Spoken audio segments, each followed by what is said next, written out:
కౌలు రైతుల డిమాండ్ల సాధన కోసం ఈ నెల 11న చలో మంగళగిరి నిరసనకు ఏపీ కౌలు రైతుల సంఘం పిలుపునిచ్చింది. ఎన్నికల ముందు కౌలు రైతులకు ఇచ్చిన హామీని ప్రభుత్వం నెరవేర్చాలి అని కౌలు రైతు సంఘం రాష్ట్ర ప్రధాన కార్యదర్శి హరిబాబు డిమాండ్ చేశారు. పాత కౌలు చట్టాన్ని రద్దు చేస్తాము అని, భూ యజమాని సంతకం తొలగించి కౌలు రైతులకు గుర్తింపు కార్డులు ఇవ్వడానికి కొత్త కౌలు చట్టం తీసుకొస్తామని కూటమి నేతలు హామీ ఇచ్చారు అని గుర్తు చేశారు. కౌలు రైతుల సమస్యలతో పాటు పంటలకు గిట్టుబాటు ధర కల్పించాలి అని కోరుతూ చలో మంగళగిరి నిరసన చేపడతాము అని, డిమాండ్లు నెరవేరే వరకు పోరాడతామని హెచ్చరించారు.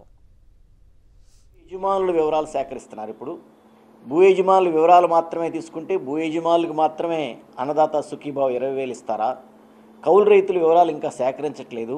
కౌలు రైతులకు అసలు ఇస్తారా ఇవ్వరా అనేది పెద్ద సందేహం రైతాంగంలో, పెద్ద ఆందోళనగా ఇవాళ కనిపిస్తుంది. కానీ మాటలు చెప్పేటప్పుడేమో ఒక రకంగాను, చేతలు ఇంకో రకంగా ఉన్నాయి. దాంతో ఈ సంవత్సరం చాలా తీవ్రమైనటువంటి ఇబ్బందుల్లో కౌలు రైతులు ఉన్నారు. ఇప్పటికే ఈ ప్రభుత్వం అధికారంలోకి వచ్చిన తర్వాత ఈ సంవత్సరం మిర్చికి ధర లేదు, పొగాకుకు ధర లేదు, కోకోకు ధర లేదు, అట్లాగే పామాయిల్కి కూడా ధర పడిపోయింది, అట్లాగే అపరాలు, మినువులు ఇట్లాంటి అన్ని పంటల ధరలు పడిపోయినాయి.